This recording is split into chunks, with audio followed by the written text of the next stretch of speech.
Hola, ¿qué tal amigos? Muy buenas noches. Aquí por Centroamérica está en esta batalla cósmica la noche intentando imponerse sobre el día. Hoy es miércoles 8 de abril. Gracias por estar con nosotros. Estamos a 8 días del 17 de abril. Para quienes hemos optado por el rol y el estar en el campo, campesinos, el día 17 de abril es fecha muy importante porque es el Día Internacional de la Lucha Campesina desde 1996, establecida por la Vía Campesina, y desde entonces se intenta hacer diferentes actividades y una de ellas es esta, que vamos a conversar con el investigador, un pensador, libre pensador, Rafael Bautista, referente en el continente. No necesitamos presentarlo, hemos leído más de una vez, hemos visto sus videos, si no, googleenlo, allí en YouTube ahí tiene bastante contenido. Y siempre estamos agradecidos, Rafael, por tu presencia en este medio, Radio Victoria, la voz de los pueblos, www.radiovictoriagt.com, ahí nos puede encontrar. Y gracias, amigas y amigos, por venir, por estar con nosotros, y bienvenidas y bienvenidos a este espacio. Gracias también a nuestros amigos de Rondas Campesinas del Perú, que nos permiten transmitir de manera directa. A Codeca Guatemala también es un espacio campesino indígena. Y obviamente a Minca Comunicaciones, Radio Dignidad de Honduras, que siempre estamos también en contacto y generando contenidos para ellos y con ellos. Bien, Rafael, entonces comencemos, por favor, saludas y comenzamos con la temática que te había planteado. Disculpa que lo abordemos así de manera sucinta. Em, con categoría campesinos, ¿desde cuándo? Yo soy quechua, no encuentro en quechua digamos, el equivalente o la traducción de campesino, ¿no? ¿Cómo llega a la categoría campesina en el relato, digamos, actual, por un lado, y por otro lado, qué hace que un movimiento sea campesino o no sea campesino? Adelante, por favor, Rafael. Bueno, quizás habría que hurgar un poco en la historia de la tradición occidental para ver cómo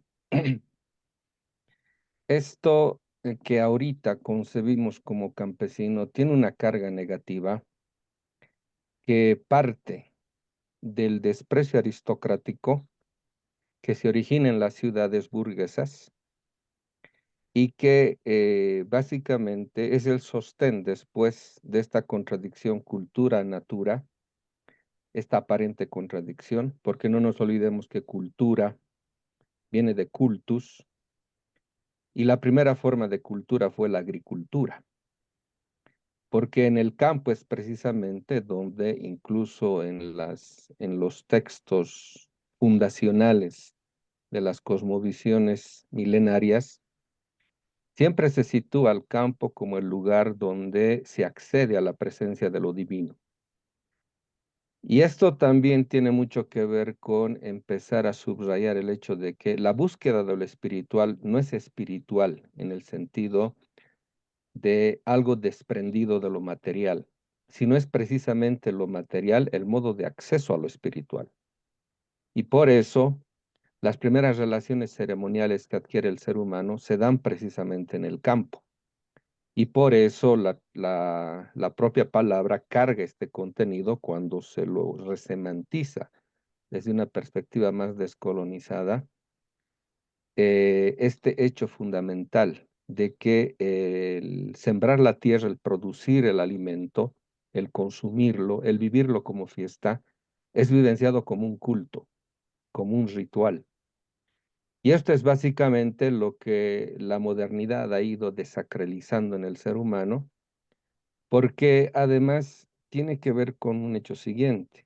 En el siglo XVI se producen las luchas campesinas en la Europa central y que van a ser, digamos, la historia escondida de la Reforma Protestante. No hay que olvidar que las luchas de los campesinos anabaptistas fueron el antecedente de lo que aquí, en la teología de la liberación, se conoció como la opción por los pobres. Es decir, eran los campesinos empobrecidos ya por las relaciones sociales desarrolladas ya o en proceso de desarrollo en las ciudades burguesas, en las ciudades modernas. Es este desprecio el que básicamente acumula la experiencia de que la verdadera reforma que iba a producirse en contra del centralismo de Roma, del Vaticano, etcétera, se originen en el campo, en el área rural, en la Europa de los siglos XV y XVI, sobre todo en el XVI. Antes que aparezca Lutero, aparecieron otro tipo de teólogos, o también en el propio tiempo de Lutero aparecen teólogos como Thomas Müntzer, quien lidera las luchas campesinas anabaptistas. Y estos eran movimientos profundamente políticos, a su vez teológicos, y que propiciaban cuestiones como, cosa paradójica, por ejemplo, eh, la política mesiánica o la política mística les llamaban. Y básicamente una de las consignas era que queremos la tierra prometida no más allá de la vida, sino en esta vida. Y esto tiene que ver con una antropología que proviene de esa tradición olvidada de que es el campo el que produce el sentido mismo de la cultura, pero que la modernidad se encarga de aniquilar, porque también la modernidad arrastra otro tipo de tradición que sería ya la tradición más occidental, la tradición aristocrática del desprecio a los pobres, que se manifiesta en la modernidad en el desprecio al pueblo. Y este desprecio también viene por el hecho de que había que empobrecer al habitante rural para que aparezca en las ciudades como mano de obra barata, hambrienta y desesperada de conseguir algún insumo para reproducir su vida. Entonces, todo esto ya tiene una carga negativa, contiene una antropología en la cual la propia reforma protestante se encarga de formalizar en el concepto de que el ser humano es pecador por naturaleza y carga con el pecado original por el resto de su vida y por lo tanto no es merecedor del perdón divino, sino que debe hacer del sufrimiento en esta vida la cuota que le impone una deuda impagable. Y si me estás escuchando, estoy utilizando conceptos económicos porque la economía es teología secularizada. Entonces, todo esto deviene que en la modernidad el desprecio al campo tiene cargas no solamente históricas, porque ahí se originan revoluciones en el campo que querían producir una verdadera reforma en la teología y en la religión misma, pero a su vez carga también esta tradición que se formaliza en ciencia y en filosofía, y que esta carga aristocrática hace imposible pensar una política de liberación. Porque si decimos que la política es teología secularizada, hasta el mismo Carl Schmitt lo admite eso, podemos decir que esta teología contiene una antropología, y esa antropología define la percepción que tenemos del ser humano.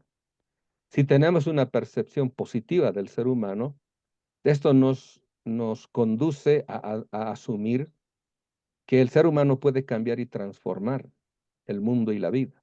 Por lo tanto, puede hacer de esta tierra un lugar donde lo que se siembre y se coseche sea dignidad, sea justicia, sea igualdad. Pero si tenemos un concepto negativo del ser humano, que es lo que la modernidad produce como humanismo negativo, como antropología deshumanizante, es cuando sucede ya por efectos y consecuencias ya económico-políticas, la explotación en misericordia del ser humano. Porque si tenemos una visión negativa del ser humano, entonces explotarle ya no produce conflictos morales. Entonces, toda esta carga es la que se encuentra hoy en día en crisis, porque ahora sí podemos tener podemos tener suficientes argumentos para mostrar que más bien es la ciudad la deudora del campo, incluso en el propio desarrollo cultural, sobre todo en países como los nuestros, es el campo el que no solamente le provee alimento a la ciudad para que viva, sino hasta le provee arte y cultura. Sin el campo, las ciudades no existen, no tienen sentido de vida, no tienen horizonte cultural y no tienen, en definitiva, proyecto de vida. Y esto es lo que ha impedido e impide que pueda otra vez volver a resignificar la importancia del campo en la vida de las naciones para remediar todo aquello que ahorita lo estamos viviendo como crisis civilizatoria. Entonces, en ese contexto, podemos decir que el concepto campesino carga esta negatividad histórico-conceptual, lógica, lógico-conceptual histórico, y que nos muestra cómo el impedimento mismo de que nuestros países no hayan podido desarrollarse de formas novedosas y autónomas es por ese desprecio heredado también por la conquista y por la colonia, que el campo ha sido básicamente excluido de todo tipo de participación en la toma de decisiones políticas. Y esto ha conducido en nuestros países a que ese desprecio se ha convertido en un retraso, ya no solamente político, económico, sino hasta civilizatorio. Y por eso ahorita estamos en la encrucijada de que el mundo está cambiando, pero nuestros países no tienen un horizonte clarificado de vida porque eso no viene de la ciudad y no va a venir de la ciudad porque la ciudad ha roto esa vinculación con lo natural que decíamos es el modo de reconexión con lo espiritual. Y si eso no tiene un pueblo jamás va a tener la magnitud histórica, el tamaño cultural, político, cosmovitivo, para traducir eso en proyecto de vida.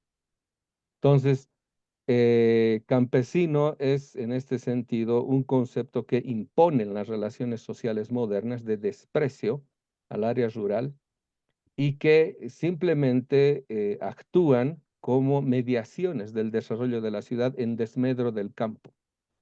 Como tú decías, ¿no? En quechua no existe el concepto de campesino y podemos decir que estas culturas no partían de la disociación entre centros urbanos y el área rural.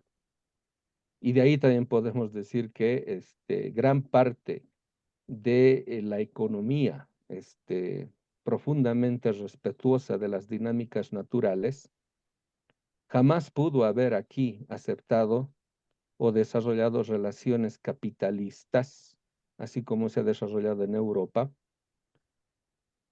y que lo que estamos vivenciando en la actualidad es básicamente que esta ruptura, esta disociación de este circuito simbiótico entre naturaleza y ser humano, es lo que nos permite evaluar de nuevo modo este concepto, por lo menos resignificarlo y partir de una nueva antropología para entender una nueva forma de concebir a quien habita en el campo y cómo esto ya no puede ser entendido de modos este, dicotómicos con el que habita en la ciudad. Digamos, este sería el marco general de esta pequeña presentación. Brillante, brillante. Rafael Bautista desde Bolivia está comentando y conversando con Radio Victoria, www.radiovictoriagt.com, sobre horizontes de los movimientos campesinos, porque estamos preparándonos ya para el 17 de abril, próximo Día Internacional de la Lucha Campesina. Y como muy bien lo indica él, desde algo, si va a haber luces en el mundo, va a ser desde el área rural. Em, Rafael, en una de las conversadas que tuvimos, nos dejaste con la inquietud de esta construcción, digamos, ideológica del concepto campesino desde la urbe. Lo relacionabas con la cuestión, aquel asesinato también, el legendario, mítico también de Caín, ¿no? Contra Abel. Hablabas de Munzer, que estaba, digamos, en buena medida como horizonte mítico, ético en los diferentes movimientos campesinos, como horizonte en esos movimientos. ¿Qué estaba detrás? ¿Únicamente el acceso a la tierra o nos puedes un poco más ahondar en ello? Porque creo que por allí está el asunto que al parecer, y así hasta también creo yo, te atreves a decir una suerte de teología campesina, al parecer entonces que la liberación va a venir desde ese campo desde el área rural. No sé cómo lo ves tú. Bueno, en la Biblia se detalla este episodio que muy pocos pensadores le han dado atención exhaustiva y tiene que ver con lo siguiente. Es curioso que una de las maldiciones que se le impone a Caín después del asesinato, que eso sí podría llamarse como el pecado original, no la desobediencia del comer del fruto del árbol del conocimiento del bien y del mal, sino cuando el hermano mata al hermano. Una de las maldiciones que se le impone a Caín es que se vuelve constructor de ciudades.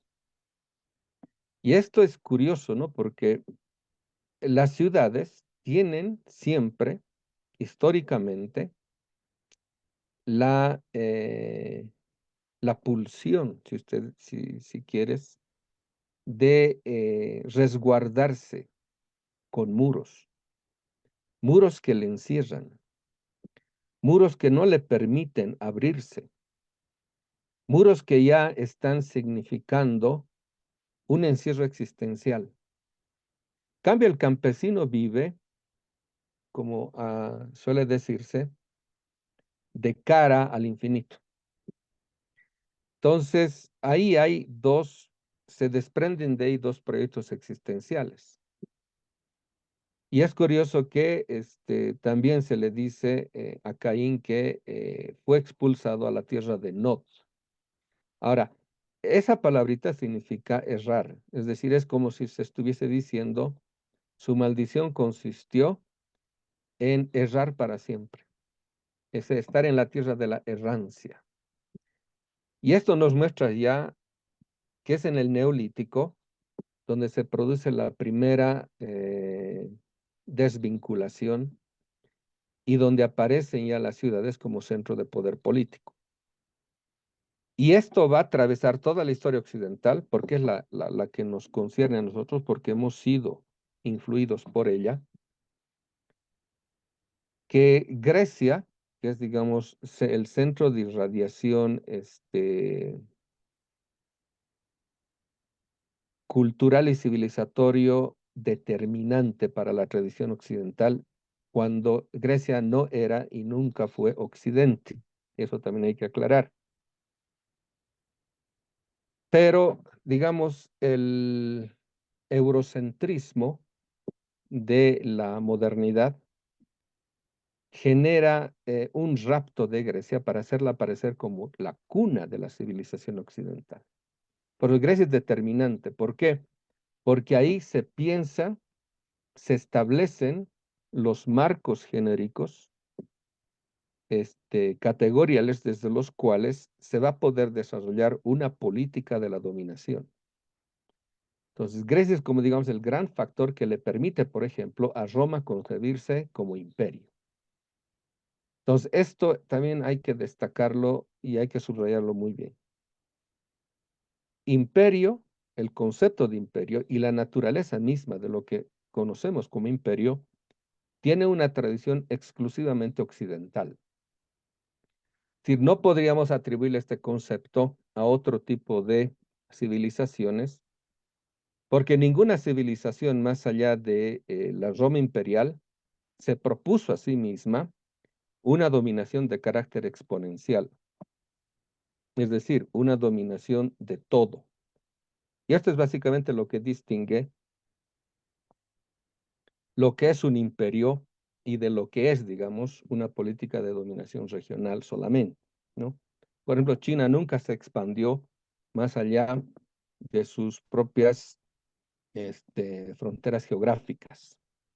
China podía, por ejemplo, haber dominado al mundo, habiendo conocido ya la existencia de América como continente autónomo en 1419. El propio almirante Shanghou detalla y tiene cartas de navegación que le permiten hacer la circunvalación de todo el planeta en 1421. Pero a China no le interesa eso. ¿Por qué? Porque es otro tipo de tradición, otro tipo de lógica, otro tipo de pensamiento el que genera en China sus afanes expansionistas, que más que todo eran comerciales, hasta donde se sabe, pero que en Roma es básicamente donde se piensa por primera vez, gracias a esta fundamentación filosófica que propone Grecia para pensar de modo ontológico lo que va a aparecer en Roma como este tipo de dominación exponencial que hace posible la aparición de las pretensiones imperiales y que después es asumida por el mundo moderno y que es lo que hemos conocido como los imperios que a partir del diseño geopolítico centro-periferia han generado una imagen del mundo que responde básicamente a los intereses de esta proyección de dominación al infinito. El capitalismo le dio argumentos suficientes y necesarios, creíbles además, por los cuales parecía que podía producirse este tipo de dominación exponencial. Una vez, por ejemplo, que el capital demuestra el modo de acumulación por despojo de vida, del trabajo humano y de la naturaleza, es que se hace posible creer que es posible dominar infinitamente. Entonces, todo eso tiene una tradición que nos muestra cómo hoy en día esta dicotomía, cultura versus natura, es fundamental para la aparición del capitalismo. Y es fundamental la devaluación del carácter hasta sagrado de la naturaleza, porque ahí se desprende la devaluación del carácter sagrado también del ser humano.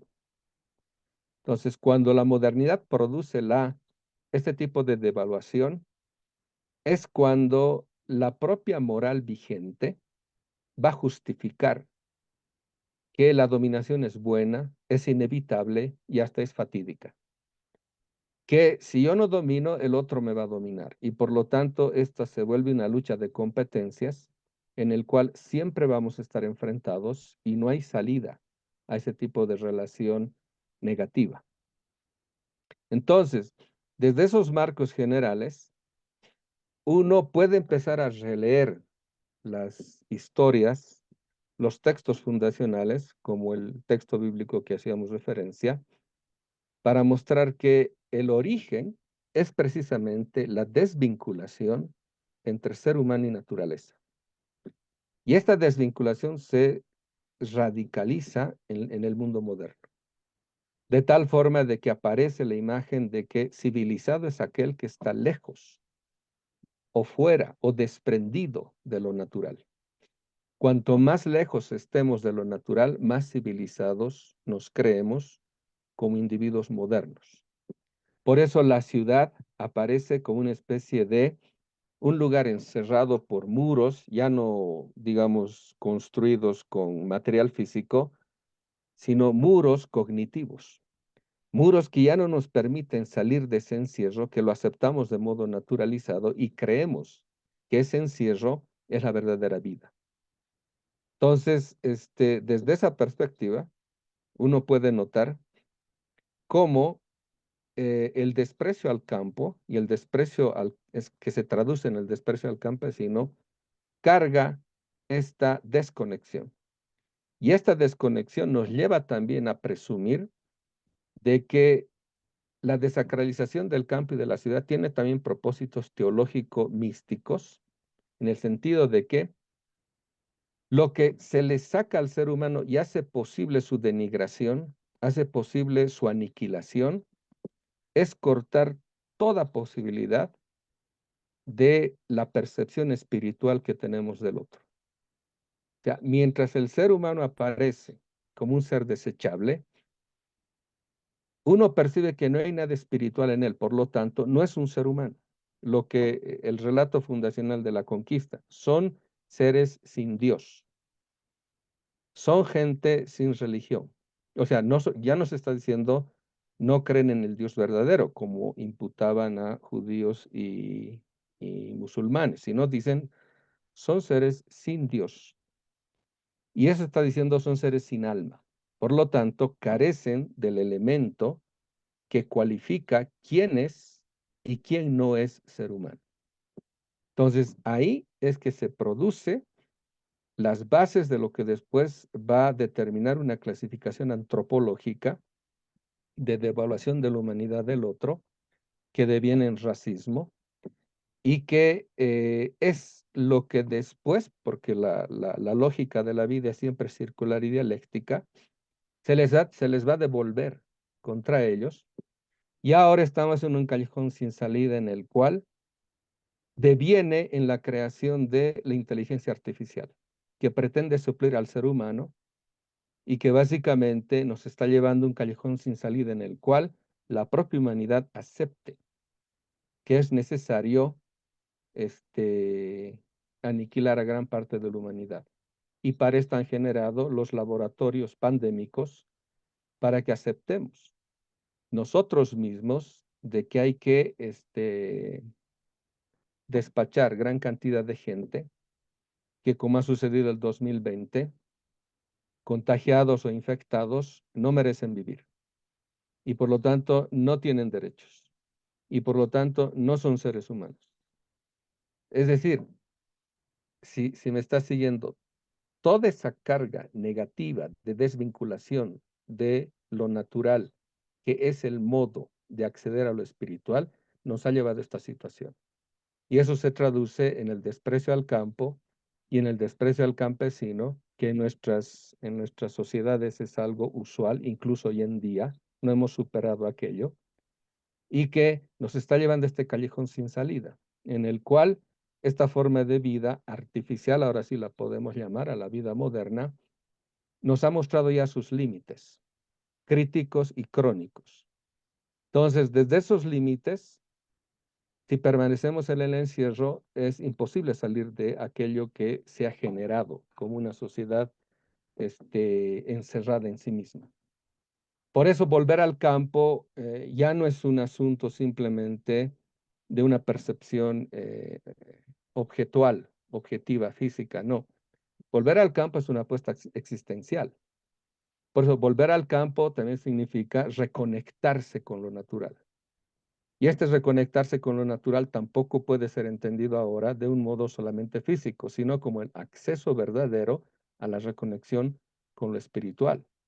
Y esa es, digamos, también una de las cosas que hay que superar del espiritualismo New Age, porque el espiritualismo New Age, que está contaminando también nuestras espiritualidades andino-amazónicas, etcétera, nos está llevando también a creer de que otra vuelta en el binarismo alma versus cuerpo, ¿no? De que el alma es, digamos, lo sagrado y el cuerpo es, digamos, lo profano o el origen del mal en términos neoplatónicos.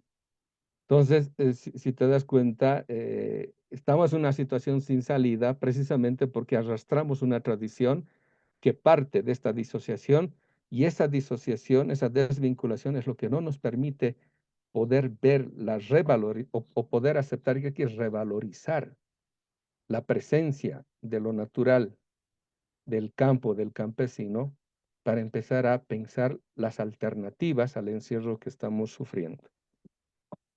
Muchas gracias, Rafael Bautista, conversando con Radio Victoria. Aquí en Guatemala son las 6:32 minutos, en Bolivia son las 8:32 minutos. Vamos a ir ya terminando esta tercera parte. Nos planteó entonces de cómo se construyó ese concepto campesino con una intencionalidad ideológica.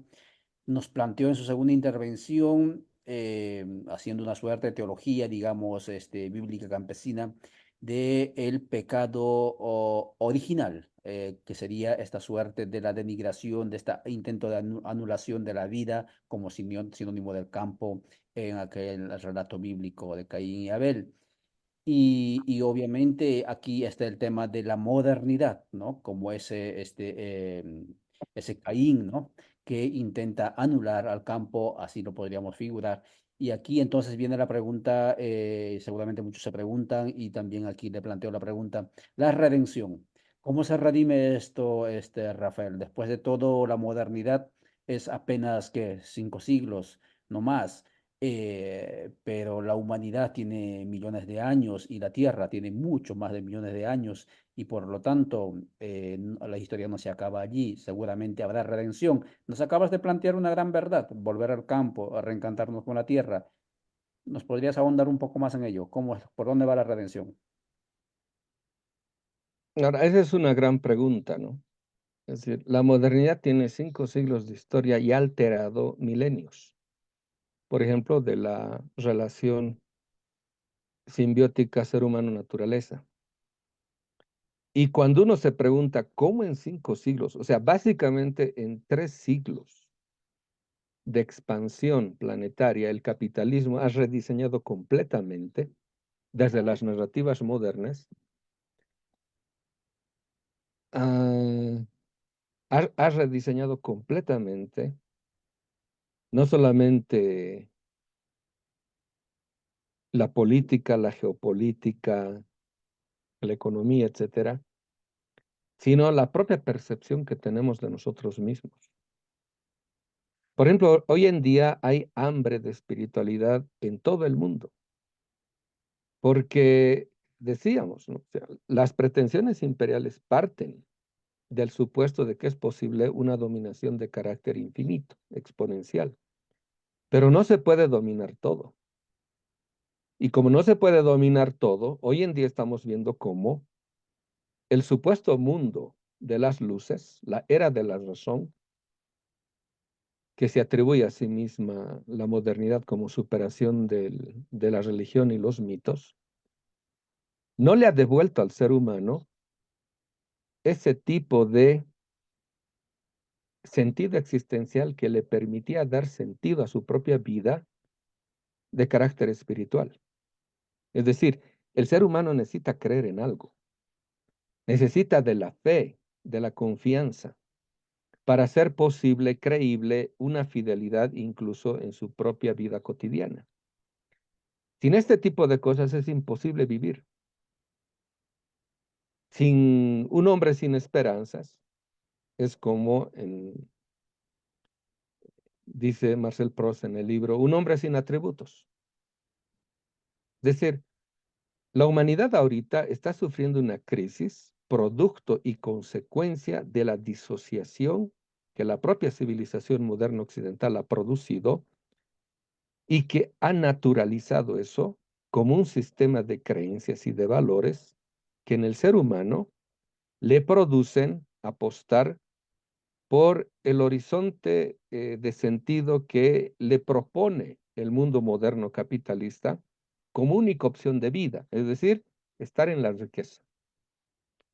Pero si analizamos bien, la riqueza es la gran trampa, porque en el mundo moderno, lo que concibe como riqueza, como acumulación de bienes materiales, solo es posible producir riqueza si a su vez produces miseria. Y el capitalismo solo sabe producir destruyendo. Entonces no hace posible una convivencia pacífica, sino lo que ha desatado el mundo moderno y el capitalismo sobre todo es la diseminación del caos, es la diseminación con lo que llamo el mito del desarrollo, una condición de incertidumbre plena, de insatisfacción continua, que cree apagarse gracias al consumismo también creciente. Pero como decíamos, ¿no? Si ese concepto de riqueza es pura acumulación de bienes materiales, esto nos lleva a la imposibilidad en la convivencia. Porque ahorita lo que estamos viendo es la rebelión de los límites, ya no solamente físicos del planeta, como decía Hinkelhammer, sino la rebelión de los propios límites que la vida del ser humano hacen posible su propia existencia. Es decir, cuando el individuo moderno cree poder satisfacer sus necesidades, poniendo el énfasis religioso fetichista al consumo que le impone el sistema económico por el cual se desarrolla este sistema y no precisamente el ser humano, es cuando se va destruyendo, ya no poco a poco, sino por el propio dinamismo de la producción que genera el propio creciente consumo, que lo llamamos consumismo, es lo que nos está consumiendo como seres humanos. A tal grado de que es cierto lo que se dice, ¿no? Hoy en día ya no se trabaja para vivir, sino que se vive para trabajar. Es decir, el propio progreso y el desarrollo, que hasta el mismo Hegel lo admite, tiene que generar él mismo su propio desarrollo, desigualdades, para que este desarrollo tenga siempre, que se llama continuidad, sea creciente y constante. Entonces, generando desigualdades, no generas convivencia.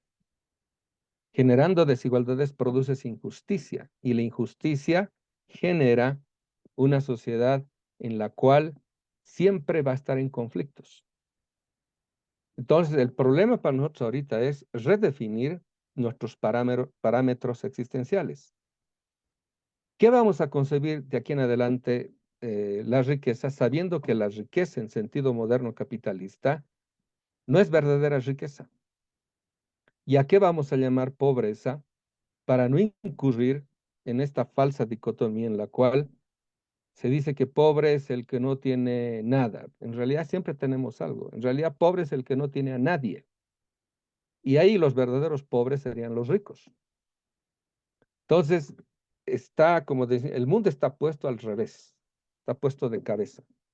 Y esto lo ha producido todas estas metanarrativas que el mundo moderno ha naturalizado por medio de la continuidad cultural y el paradigma pedagógico que ha originado la producción de individuos inteligentes, aptos y funcionales para un sistema que es una gran maquinaria en la cual nosotros simplemente somos engranajes. Y en ese sentido, desaparece en nosotros la vivencia espiritual de nuestras vidas. Y para remediar un poco aquello, el capitalismo acude a la refuncionalización de las religiones para que éstas se encarguen de otra vuelta de volvernos al sistema de creencias moderno capitalistas para reafirmarlas como la verdadera religiosidad. Por eso lo que se llama ahorita frente a la teología de la liberación en América Latina se diseminó, las iglesias evangélicas protestantes hechas en Estados Unidos, con lo que se llamó o lo que se llama todavía eh, la negativa a la opción de los pobres y la proposición de esta llamada teología de la prosperidad, donde se cree que bendecido es aquel que tiene riqueza y por lo tanto la maldición es la pobreza y por lo tanto los malditos serían los pobres. Entonces, lo que produce la maquinaria del sistema económico es, si ustedes quieren, diabolizada por esta propia teología repuesta al servicio de la reafirmación del sistema de creencias moderno, imperial, colonial, capitalista, etcétera, y que reafirmen los individuos este tipo de horizonte de expectativas que le hace concebirse como un heraldo y un cruzado que tiene que salir a la defensa del fetiche, que actúan como dioses mundanos y que son básicamente lo que puede poner en pie, aunque se esté desmoronando hoy en día objetivamente, pero lo sigue poniendo en pie, a el mundo moderno concebido por la modernidad y el capitalismo como un mundo solo apto para los vencedores. Y aquí es donde vemos cómo esto tiene un trasfondo teológico, hasta místico, de una espiritualidad anti-espiritual, que es lo que el capital mismo genera cuando es capaz de no solamente despojarle vida, despojarle sangre a los trabajadores, a los individuos, a los pueblos, a las naciones, a la tierra misma, y que de ese despojo el capital se llena ya no solamente de valor en un proceso de valorización creciente, sino que esa valorización es en última instancia despojo de vida en sentido nato que le quita al ser humano y a la naturaleza para el capital llenarse de vida y aparecer como un verdadero ídolo ante el cual se postran naciones, se postran los países, se postra el sistema económico, es decir, son los dioses mundanos, pues, ¿no? No son los dioses celestes, son los dioses terrestres, los que ahorita están básicamente presentes en nuestras propias expectativas que tenemos como individuos. Este es el panorama bastante crítico que nos ayuda a entender qué realmente está detrás de todo este tipo de transición indefinida, sin fisonomía eh, definida, pero además distópica, ante los cuales los libros estos proféticos le llaman de Orwell, por ejemplo, en 1984, o El Mundo Feliz de Huxley, se quedan cortos, porque ahorita lo que estamos viviendo es un verdadero mundo distópico que ha alterado completamente las relaciones, ya no solamente entre naciones, sino las relaciones intersubjetivas de tal modo de que ya el ser humano pareciera que no tiene salida y que aquí lo único que en lenguaje milenarista podría salvarnos es que se acabe todo. Solo acabándose todo, se cree en el famoso reinicio del sistema, como si fuera fácil empezar todo de nuevo cuando todo se ha destruido.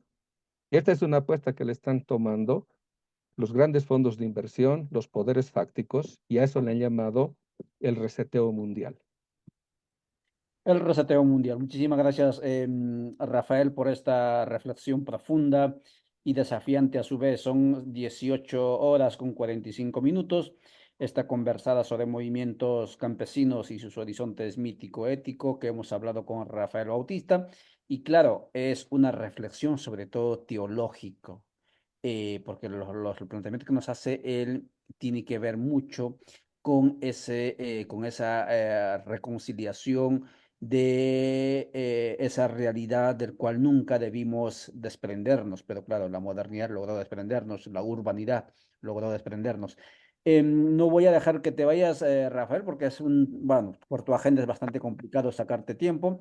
Te pido por favor, en cuestión de 1 o 2 minutos, un mensaje para las organizaciones, los movimientos campesinos, para nosotros los campesinos, que por opción muchos hemos vuelto al campo por todo lo que tú decías, esto de la libertad frente a la presión y prisión de las grandes urbes. ¿Cuál es tu mensaje de cara y cuál es tu llamado a los campesinos del continente y también de Europa? Porque, ojo, Europa también los campesinos, quizás con otros horizontes o quizás similares, no lo sé, han estado moviéndose y están moviéndose también desde el 2019. Adelante, por favor, Rafael. Bueno, nuestras reflexiones que ahorita ya cobran un ordenamiento cada vez más sistemático, no han venido de la lectura de libros precisamente. Los libros ayudan mucho, los autores nos ayudan mucho, sobre todo a quienes tenemos siempre en ponderación. Pero para nosotros todo esto ha nacido gracias a la insurgencia zapatista del 94 y la famosa frase con la cual se presentan ante el mundo. Queremos un mundo en el que quepan todos. Ese, por ejemplo, es un horizonte de sentido. Y eso solamente puede nacer del campo, porque como decíamos, solo en el campo se ha dado el inicio de la relación con lo divino, con lo espiritual, con lo que llamamos nosotros no un Dios, sino una voluntad, eh, una voluntad infinita e indeterminada de un carácter de creación continua, y eso sí podemos llamarlo exponencial. O sea, la vida siempre está creando más vida, porque en última instancia es una voluntad que es lo que se disemina como universo. Por ejemplo, cuando la gente ve hacia los cielos, ve al universo, en realidad lo que estamos viendo es la magnitud de esa voluntad divina que ha hecho posible que nosotros vivamos. O sea, es eso lo que le llena a uno de humildad, le llena a uno de admiración y respeto. A eso le llaman el temor en sentido positivo, ¿no? El respeto y la admiración de esa magnitud inconmensurable. Eso ha nacido en el campo porque la vivencia misma de lo espiritual es la creación de la vida.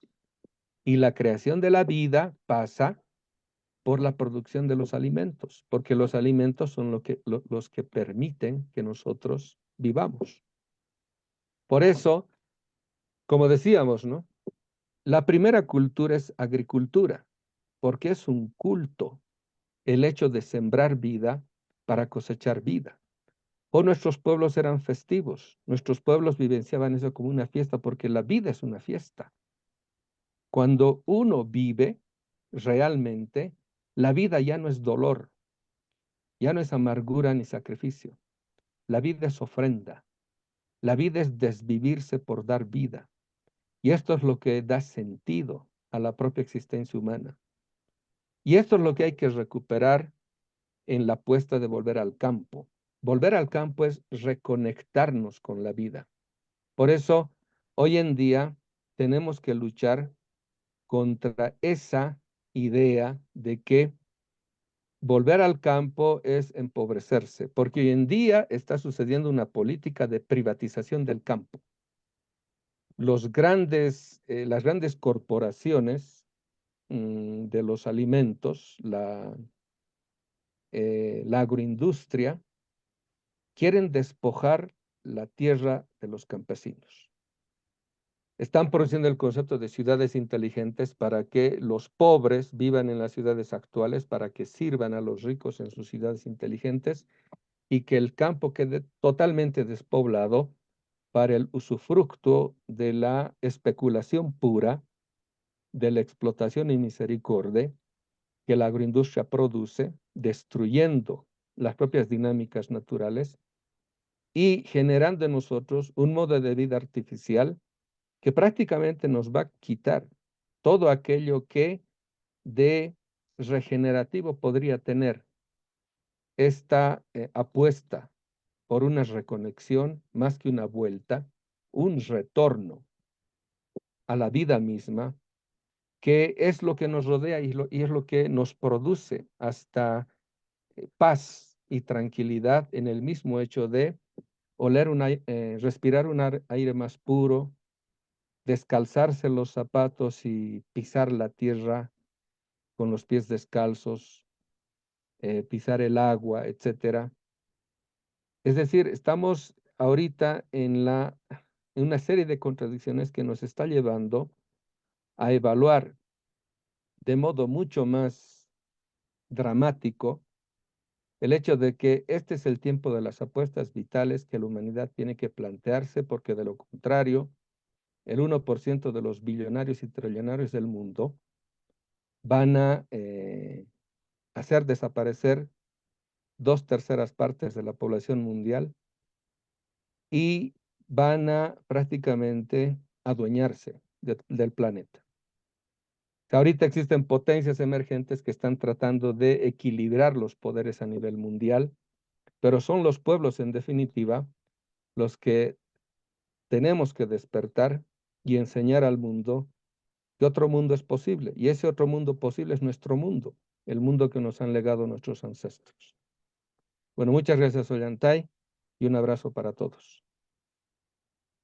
Muchas gracias, Rafael Bautista desde Bolivia. Gracias, amigas y amigos. 18:53 aquí. De esta manera cerramos esta transmisión, también motivándoles a que movamos estos contenidos de cara al 17 de abril y ojalá a por todos los días que vienen pues, en el año y en la historia. Gracias, Rafael. Siempre estamos en contacto. Ojalá pueda contar contigo otra vez porque siempre aprendemos mucho de ti y gracias por tu actitud de estar disponible en la medida en que tu agenda te permite. Gracias, amigas y amigos. Nos veremos próximamente. Chao.